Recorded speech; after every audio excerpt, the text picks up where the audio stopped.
குரு வக்கரம், குரு பரிவர்த்தனை இது எப்படிப்பட்ட பலனை தரும்னு சொல்லிட்டு நம்ம வாசகர்கள் நிறைய பேர் கேள்வி கேட்குறாங்க.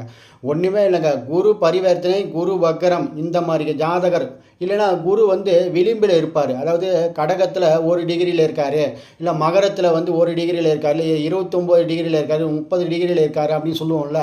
29.55 பாகையில் இருக்கார். இது குரு விளிம்பில் இருக்கிறாருன்னு சொல்லிட்டு இந்த மாதிரி ஒரு ஜாதகர் இருந்தால் அவர் ஏழ்மையான குடும்பத்தில் பிறந்தாலும் ஏதோ ஒரு தன்மையில் வாழ்க்கையில் மிகப்பெரிய உச்சத்தை தொடக்கூடிய மிகப்பெரிய லட்சாதிபதியாக மிகப்பெரிய கோடீஸ்வரராக திகழக்கூடிய ஜாதகர்னு மிக எளிமையாக இந்த நாடி ஜோதிடத்தில், அதாவது பிருகு நாடி ஜோதிடத்தில் அதி அற்புதமாக சொல்லிடுவோம்.